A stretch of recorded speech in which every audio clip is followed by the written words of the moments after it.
Hello. Hi, It was good to easy. see you. Good to see you again. Was it easy, isn't it? Yeah, not too bad at all. Good, good, good. So we will wait for a couple of minutes, let people Yes, join us, and then we will start again, okay? perfect. Sound like a plan. Okay, great. Thank you so much. Thank you so much for accepting my invitation. I know you're a very, very busy woman, but apart from that, you just accept my invitation. Thank you so much for this, taking your time off. You're welcome. You're welcome. I was just a minute ago. I was saying the same thing to you that it's always touch the heart when you see the women progressing in their own fields. And I've just started following you. Actually, I've just joined around 2 months before the Insta. When I saw your one, it really feel something which I want to be a part of. Why not? Thank you. Thank you so much, Nazish. Okay, I can see people are start joining us. Hello, everyone. Please feel free to write any questions you would like to ask, and I will ask Nazish.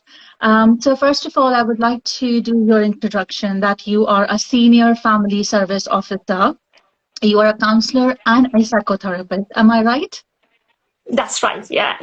Right. And you also run programs. You also do domestic abuse and parenting. You do run programs.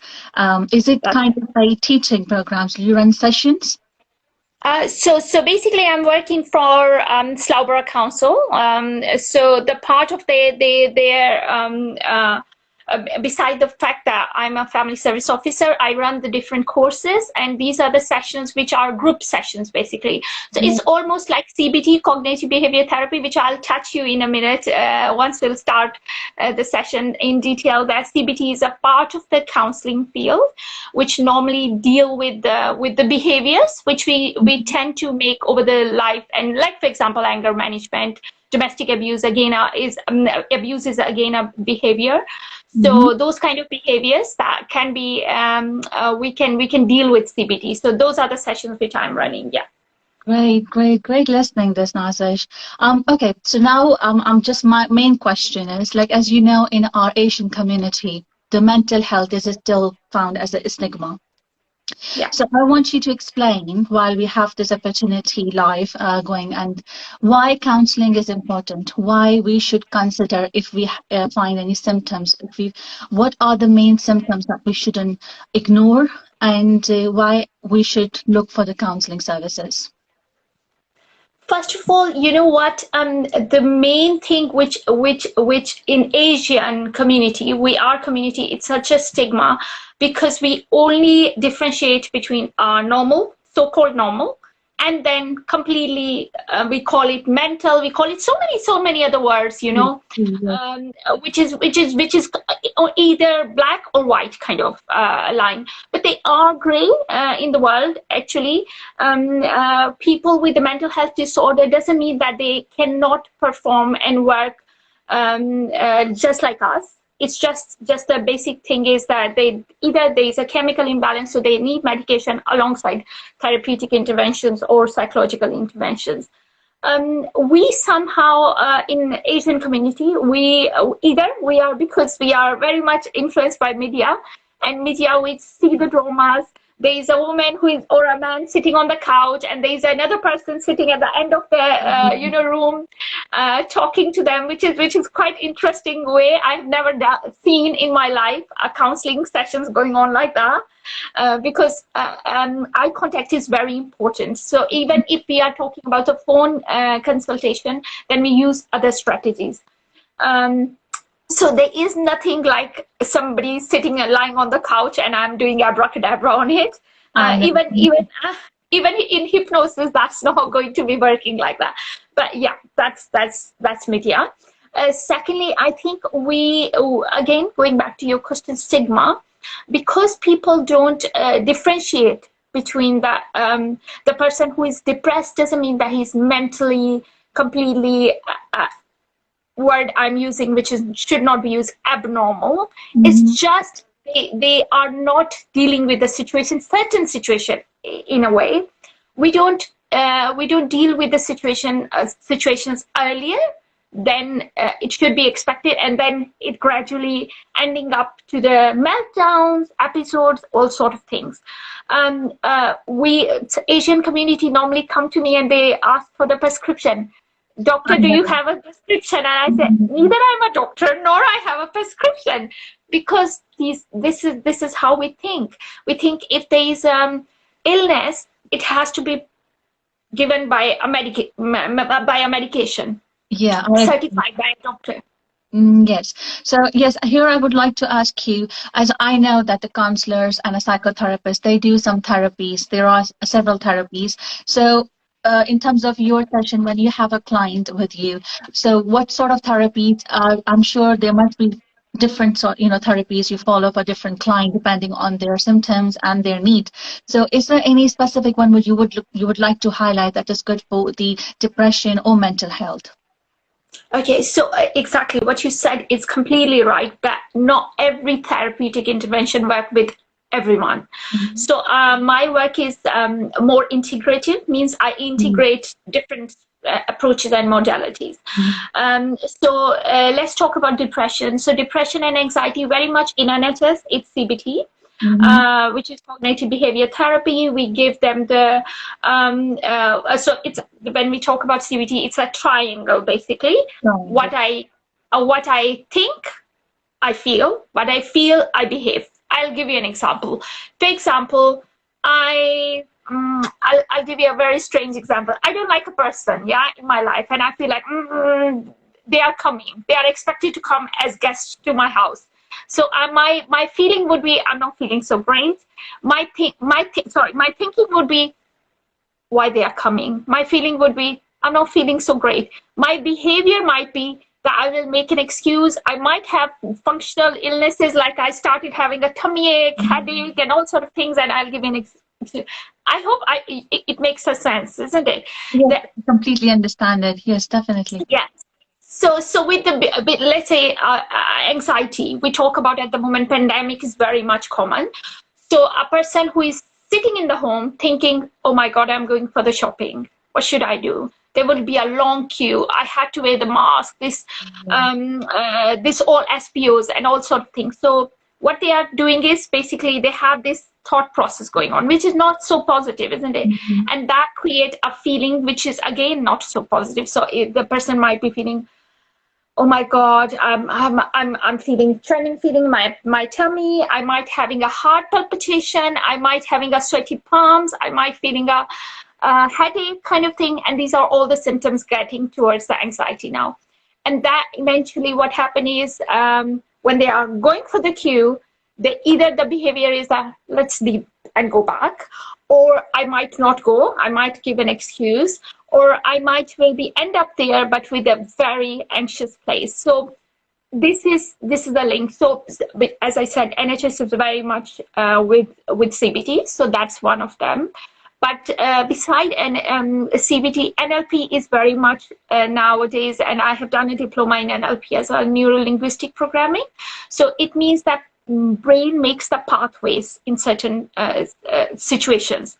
Like for example, if I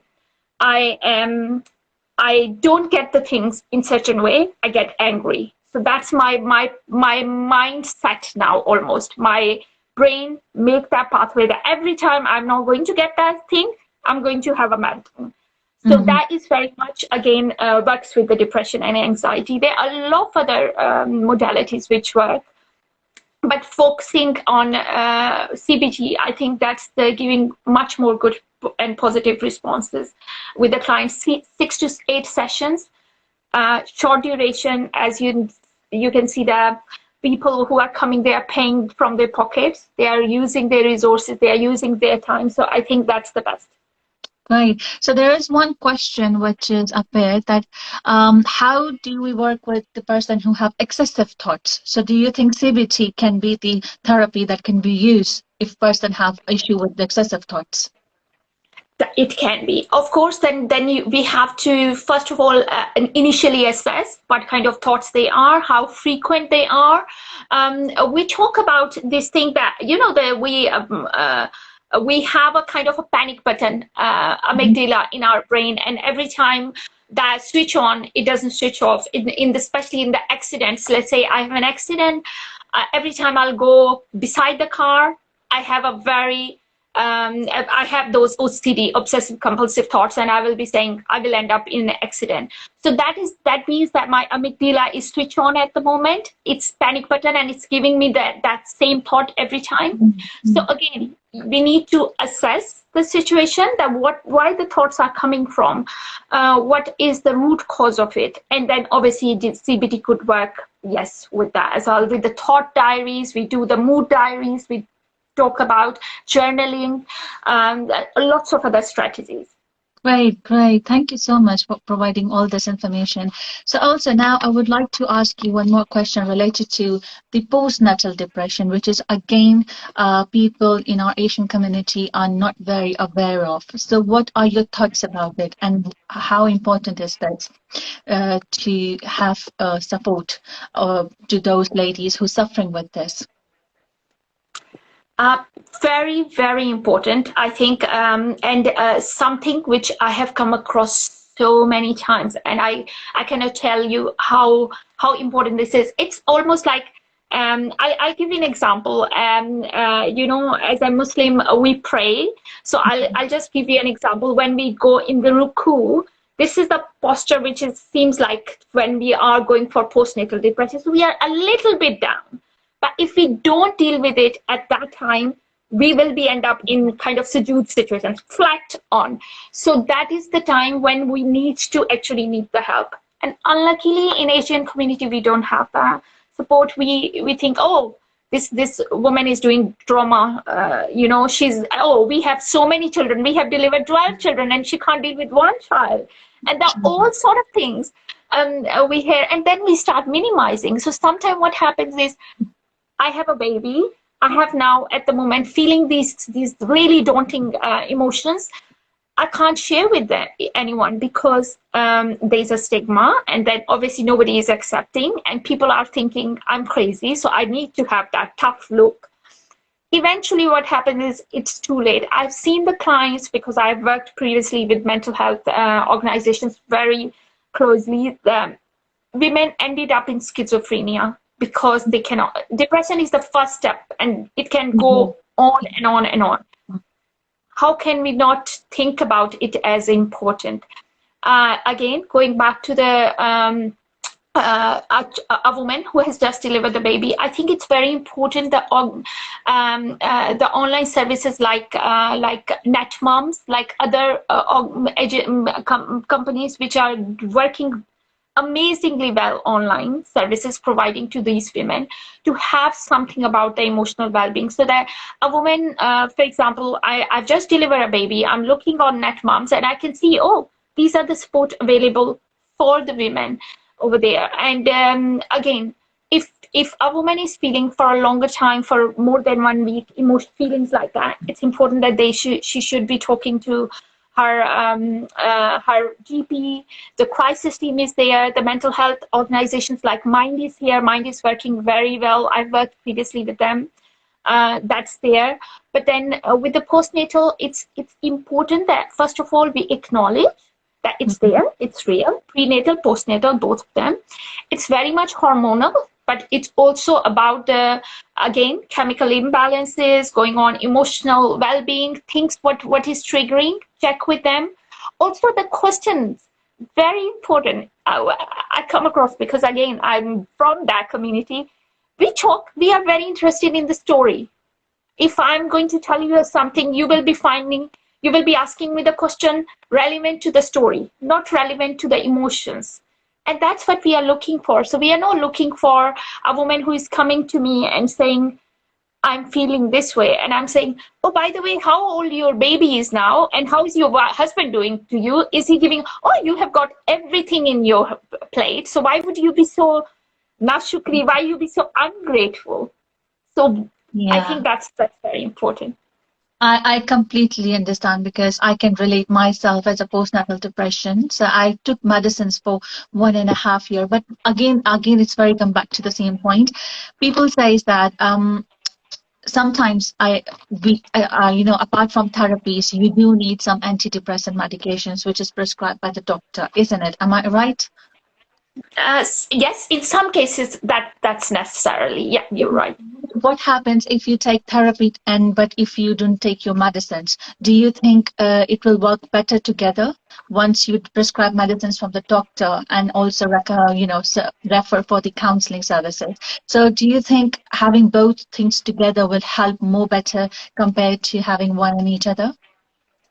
Okay, so it's almost like I have a cut and I will put a plaster, but until unless I will not put a cream on, the plaster might not affect completely. So it's almost like that. So they really work together. So I have so many clients come in to me and they say, I don't want to take the medication.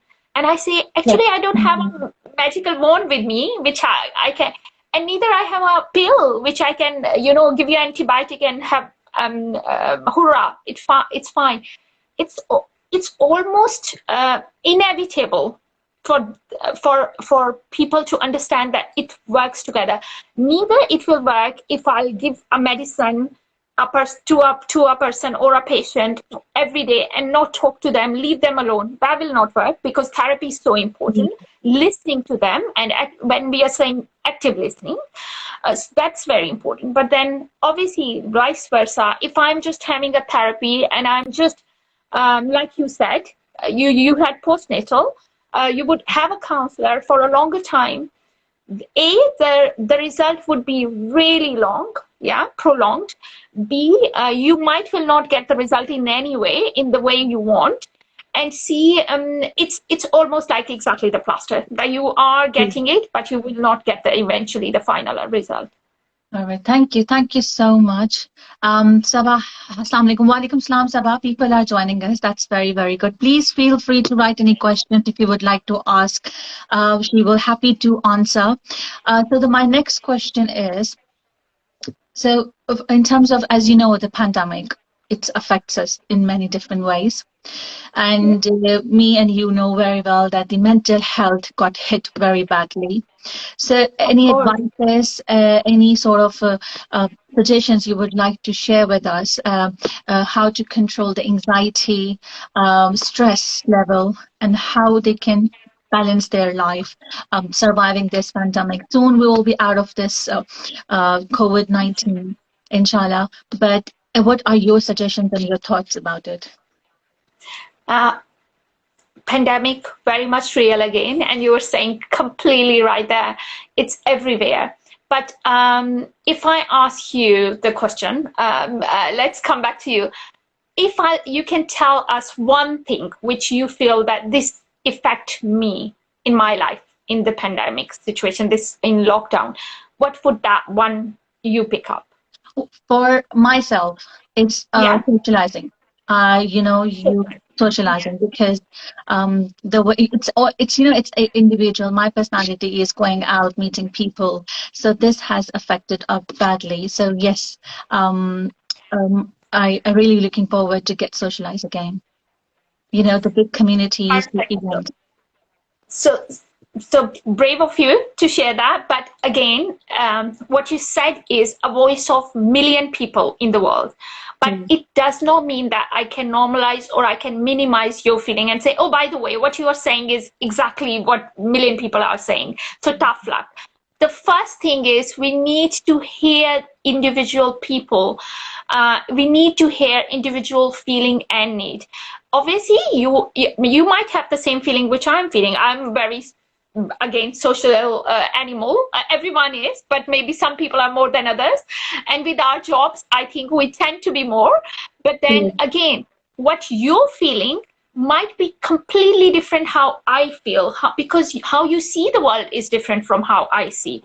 So first of all, that far most important thing for everyone who see us and hear us is that, please, when somebody is saying that to you, don't minimize that. Don't say that, oh, this is happening, people are losing their lives. You are just talking about your, nonsense being locked down. Yes. Yeah, it is important. Secondly, with anxiety, a few strategies which I always give to my clients when they phone me, even before the initial assessment, just a consultation phone call. I always tell them few things which you can do, which is just remedies. They are not and I want to repeat that that is not a complete solution of anxiety. That is just a remedy that before you go into a counselor or seeing a GP, you can help yourself out. So one is very gross, which come across gross, is making the saliva. So saliva technique. We talk about sympathetic and parasympathetic nervous system. Let's talk from a layman language. That it's when we start making saliva in our mouth, normally we distract ourselves. And when we are feeling anxious, angry, somehow depressed, and so many other, when amygdala panic buttons start working. So what happens is our saliva we get feeling dry, yeah? So just making a saliva, we can distract ourselves, but also make our brain again to switch on to the normal routine, which is a quick one, yeah? Then if you feel any panic state of anyone, then swan technique is very easy one. So you just basically go in front of them, say, look at my hand and say 1, 2, and just do. So basically what you are trying to do is, because their heart palpitation is going on, you need to make their make them distract, but also let them feel their heart goes back to the same routine. The third one I can give you, this is called butterfly technique, and quite old traditional way. So this is called butterfly technique. It seems very therapeutic as well, like you are holding or hugging somebody. So you just basically, what you do is start from left where your heart is, and you can do 1, 2, 3 with the breathing speed, yeah? Or not with the palpitation, because in palpitation normally your heart goes really fast or really slow. So you are going to do it 1, 2, 3, and you are slowing down that thing. This is something you can do it in your home. There is nothing, at least side effect of it. But please don't take it simple. If you have anxiety and you are building it up, it's the time you need to knock some professional's door. I understand. Thank you so much for all these strategies. I'm sure people do understand it. I will myself do this. So again, come back to your psychotherapy and counseling services. I would like to ask you now. Come back. Talk about the parenting issues. Again, it's related to pandemic. People suffer with a lot of parenting issues. So again, any advice, any suggestions for parents? They have some hyperactive children or SE and special needs children, how they can control them or help them calming down at home. Any activities or any advice from you? So with the children who are going back to school, first of all, I have started a YouTube videos recently. I think 2 months before, same time when I joined Insta. The reason was, sorry. Oh, great. I didn't know that. Would love to know about it more. Yeah, so the reason why is because when this whole pandemic started, I realizing back in countries, people don't have the idea about the anxiety or depression. And pandemic anxiety, we are talking a lot. Pandemic depression, we are not talking about. And it's so also important and equally very much in the air, because when we are losing our people, and it's quite complicated griefs we are losing in a way which is not the closures. We don't want the closures in that way, yeah. So that creating depression. Also, potentially people who are in the COVID, and I have gone through a very bad patch of the COVID. So you almost have a life ending feeling, that experience. So that immensely change you, yeah, either positive or negative. So again, potential loss could be causing the depression. Now with the children, that's different, because me and you can talk. Children can't talk, or or when we talk about special educational need, let's talk about this autism with non-verbal. Those are the children who cannot talk. So how they will share their feelings. Or maybe if not even the special educational need, talk about under fives, under fours who don't know how to share their feelings with the words like you and me. I have created a program for them, especially in regards to that, and I'm sharing that on YouTube slowly. But beside that, if you are a parent, first of all, the most important thing is start picking up their cues. Are they changing in their behaviors? For example, if a child is special educational need, is he changing slowly? Is there something going on? And then even a normal child, you need to sit with them. If they are non-verbal or verbal, let's say under 4 or are teenagers, I suppose, you need to sit with them, talk to them what's going on. Yeah. And then with the child, you can with the little ones, if they are not interested in talking like the way me and you are, maybe with their cartoons, with their stories, with their games, take an interest in their life. So, for example, if I have a Pokemon and I'm a little child of 6 years old, my mom should be seeing what she's saying through Pokemon. And that might be, so I will not be speaking what I am speaking, but my Pokemon can tell you the story. So take interest in that, and that will give you a clue. And then again, going back to the fact how we can help, when they are coming back from schools, ask them how their school life is, how their day went, because it might be going back from the 1 year lockdown to the school is quite a lot for a child to take in. Okay. And then if there is anything else going on, I think at the moment I'm working a lot with the schools because of my job, and I see all the schools have school mentors at the moment, counselors in some schools, other facilities, ELSA groups, a lot of other things. So approach your school pastoral control and ask them if your child need extra support, because this is the time they need. If you can't help them, invite somebody else to help them. Great. I think this is very good here in the UK that we have opportunity to reach out and speak to the teacher in terms of your child behavior. You have counselors, they do also provide counseling services. If the child needs some more senior, they go to counseling psychologists and a clinical psychologist. There are a lot of good organizations working. Thank you so much for providing all these issues. I would like to ask you that, can you prevent mental health? It's like people say, okay, we spend a lot of times, we take therapies, but nothing working. But my belief is with time, you can have a cure. You can have completely, you can come out of the situation and cure mental health. What do you thoughts about it? What do you say? Okay, so I'll give you an example of very personal side of my life, which I normally don't share. I have come across people in my life where I have number of people in the family who have gone through mental health issues, and I think that was the reason of my motivation to come in this field.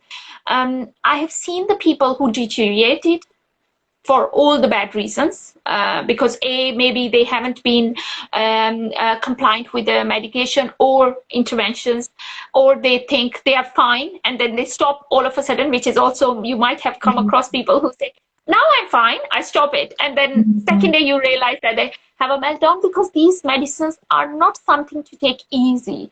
Same with interventions. A client come to me, have 4 sessions, and say, bye-bye, Nazish, I'm going to go because I'm feeling fine. No, because you haven't had that closure. And it's very important to have that closure.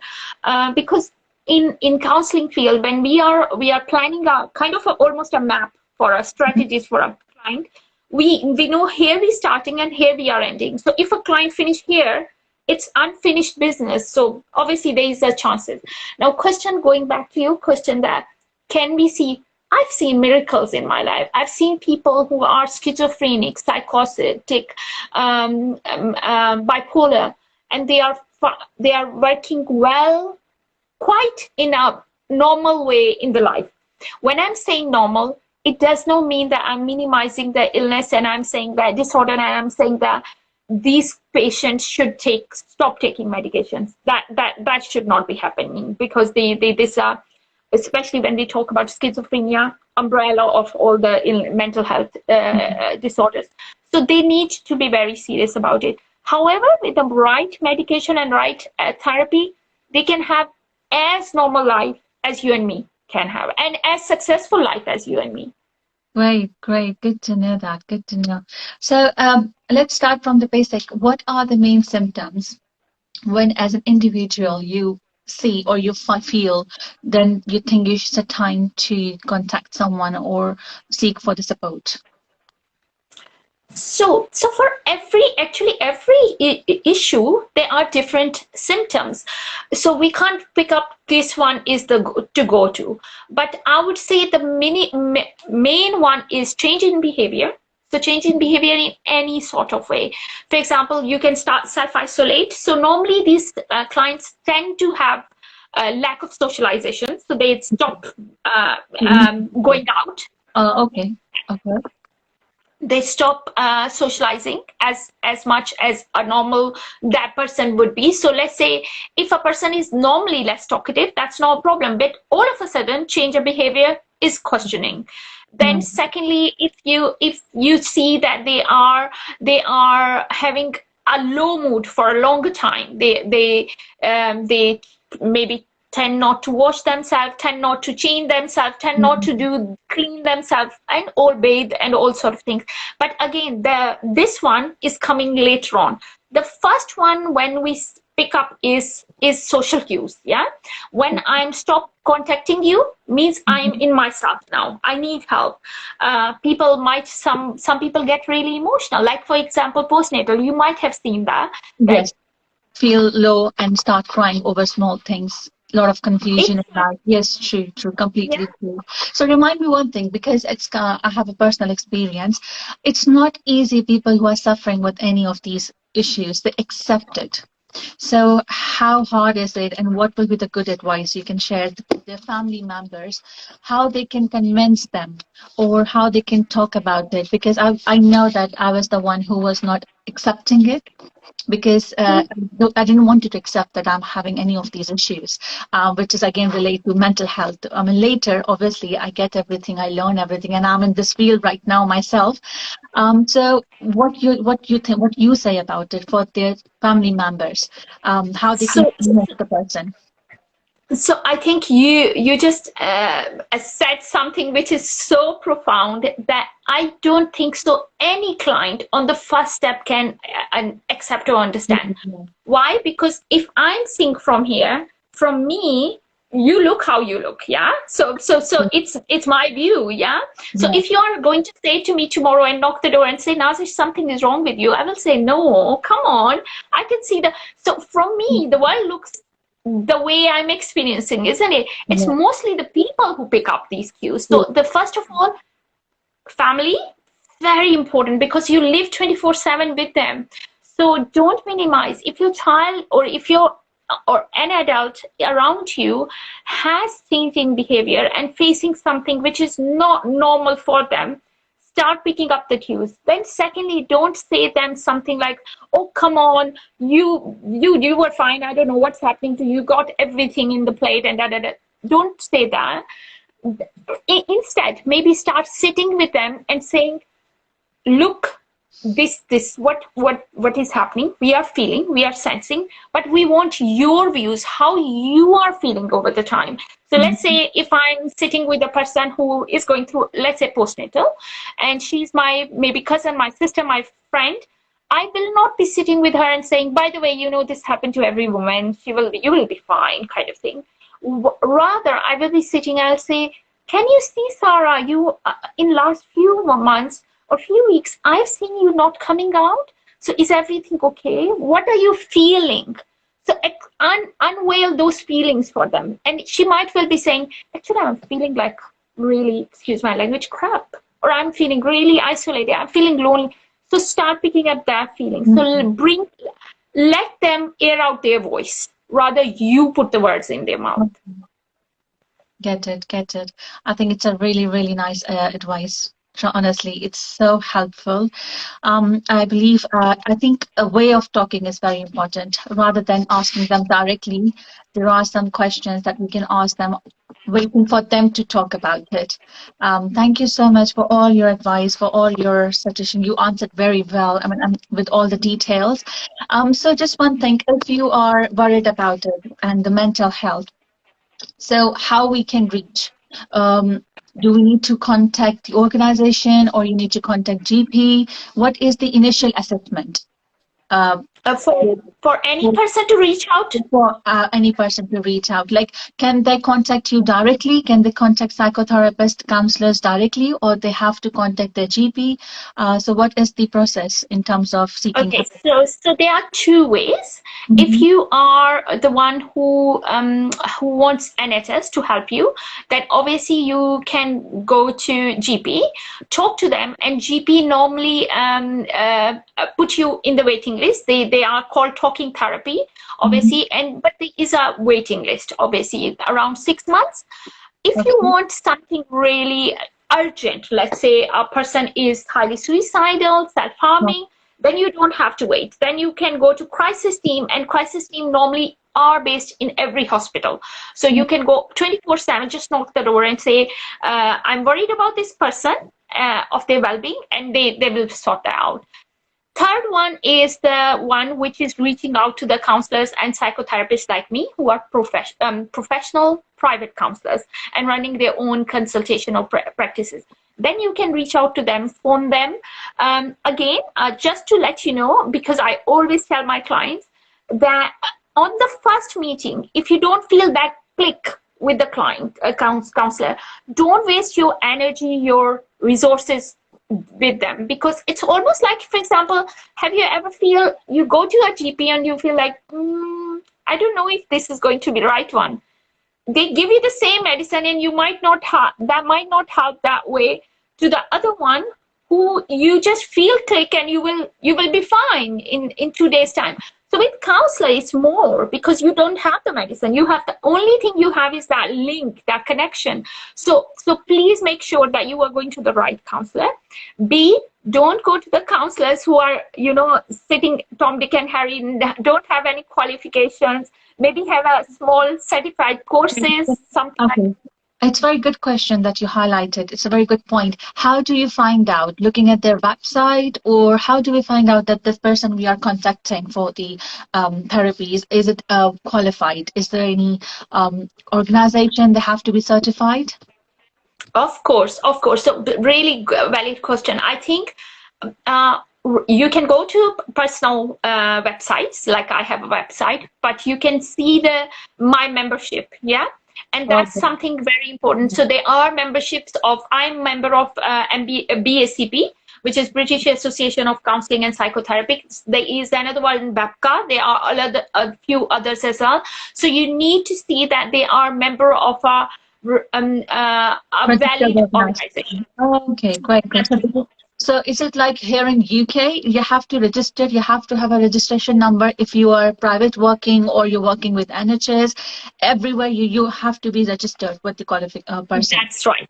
Okay, That's right. And okay. that's my ID for showing you or showing any of my client that they are going to a right person. They are not going to someone who has done a maybe NVQ level 2 and then just move into the counseling, because there is a lot of things you need to put in place before going for being a professional counselor. Okay, great, great, great. That's very important. I understand. So you need to have a proper registration before you Yeah. officially start your working or have seen client. Is that Yeah. is that true? That's Okay, great. So now my next question is, like, as a psychotherapist, what are your personal thoughts about this?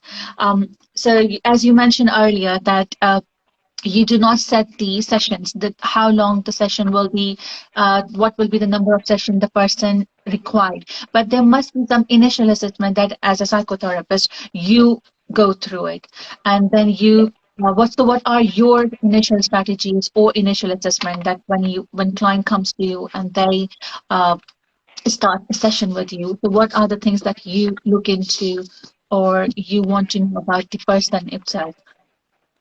So that for any professional counselor, I think initial assessment is very, very important. The reason is because that gives you an idea where to start from, how many sessions normally, and because by the end of the session you can have a roughly information which you can share with your client, that okay, you are you have come for the anxiety, so you might need 6 to 8 sessions, or there is maybe a childhood trauma, which means a long-term counseling, which we need to then explain to the client that, look, you are going way back and you are going to open the Pandora box, and it's not going to be easy. Sometimes childhood abuse, so those things are needs long-term. Also, one of the reason for initial assessment is before, actually, that I go on during the phone consultation in any way. So they are, for example, a heart surgeon cannot do a brain surgery. So just like that, we counselors are not the expert of everything. So for example, I'm a counselor who on my website you can see loss and bereavement, child counseling, couple counseling, lots of other things. But I cannot offer my expertise in sex and sexuality, because that's not my expertise.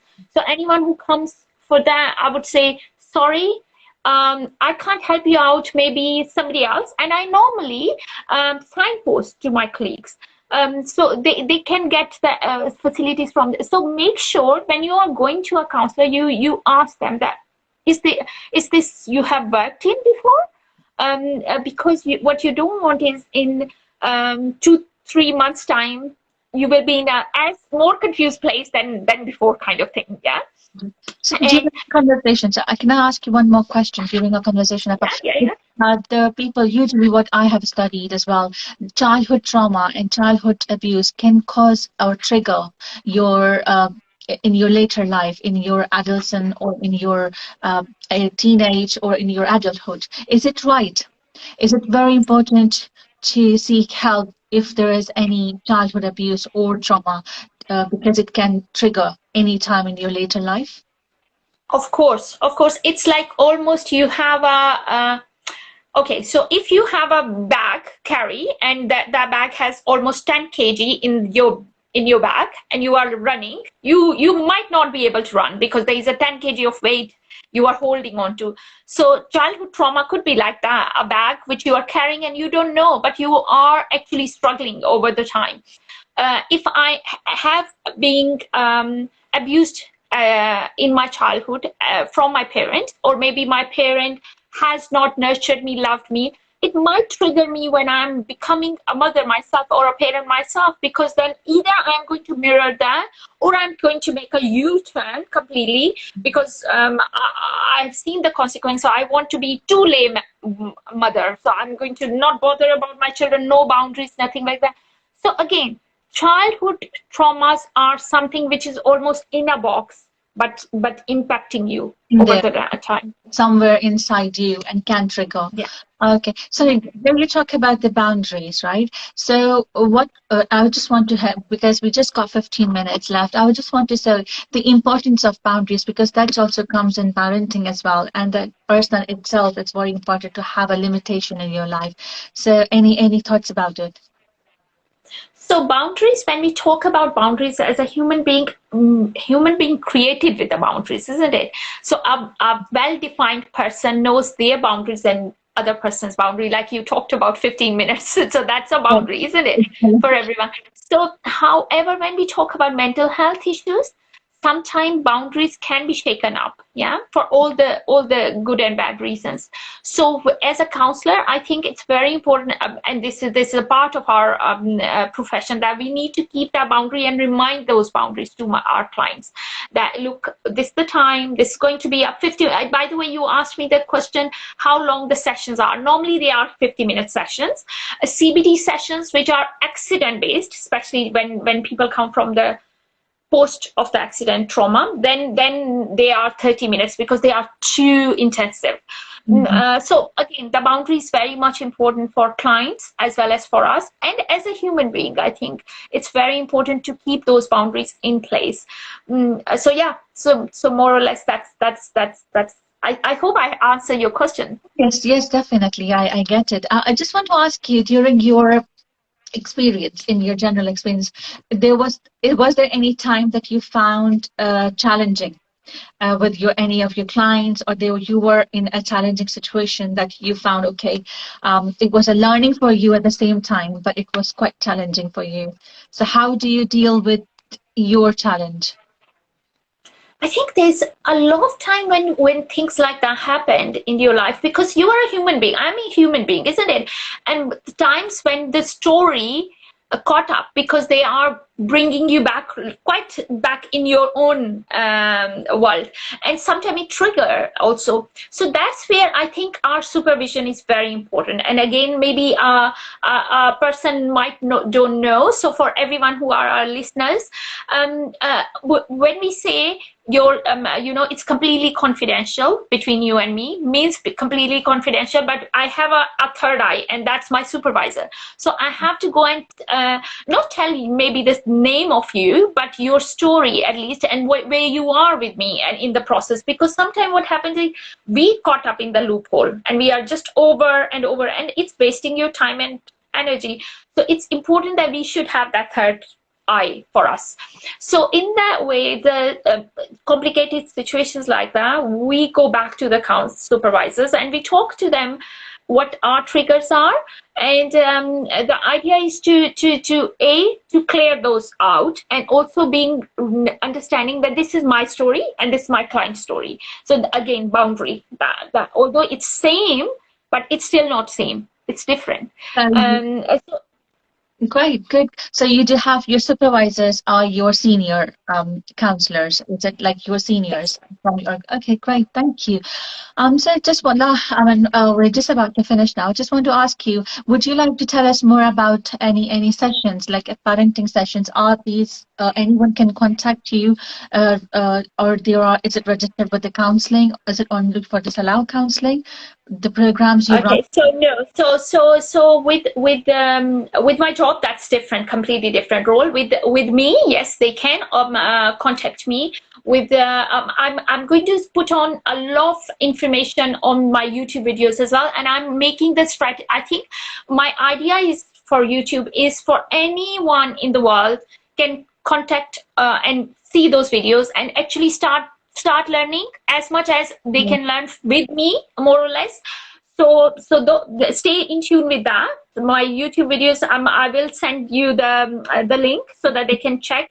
And obviously, I'm going to start having the live parenting sessions as well, so they can join me in there, and they can phone me and check on my website, and they can contact me, and we can arrange that. I really appreciate that you do some sessions on your Instagram in Urdu language, which is, again, I would say it's a great thinking. It's a great thought about. I mean, how do you think about it? Giving some sessions in Urdu.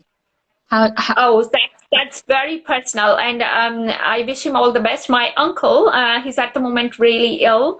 So I went last time in December in Pakistan because of not December, June actually, because my sister passed away because of COVID. So I went there and I saw my uncle struggling, and he was struggling a lot. And I could sense that there is a lot of anxiety and a lot of depression, but people around him cannot understand. So I sat with him, and he's young, very young uncle to me, which is very close to my heart. So I said, okay, I need to do something. And that's where I thought, okay, Urdu videos, because I need to reach out to those people, because either we are thinking about life coaches as counselors, which they are not, or we are thinking family as counselors, which they are not again, or we are thinking about just judgments or assumptions.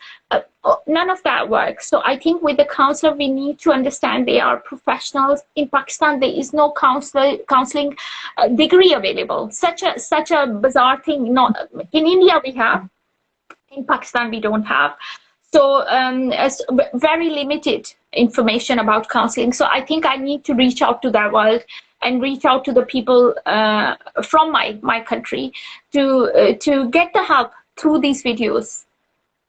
That's really great listening to you about that. You really want to reach people in in Pakistan especially, and I agree with you. In Pakistan, counseling and mental health still people don't have enough support. I found out recently people have taken initial, like you also, you started some videos on Instagram. Like, so yes, hopefully in couple of years, we at least get people aware about the mental health, why it's important. It's very important.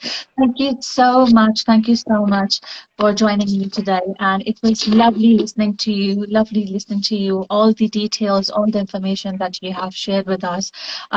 So thank you. Thank you so much for all this. Thank Um, you so much for inviting me. Thank you so much. And it was really, the time flies. I did not even know, but it was really nice meeting you. Great, great. Just lovely. Inshallah, we will continue. What I'm planning to do monthly live session. Would love to hear you back again. And if you can take out some time from your busy schedule. And yes, thank you so much once again. And if Inshallah. they have any questions, they can directly write it to me and they can send it to you as well. So uh, it's all the best for your future, future plans in terms of counseling and reaching people in Pakistan. Lovely listening to you Inshallah. once again. Thank you. Thank you so much. Right. You take care. Take care. Take care. Assalamu alaikum. Wa alaikum assalam wa rahmatullahi wa barakatuh.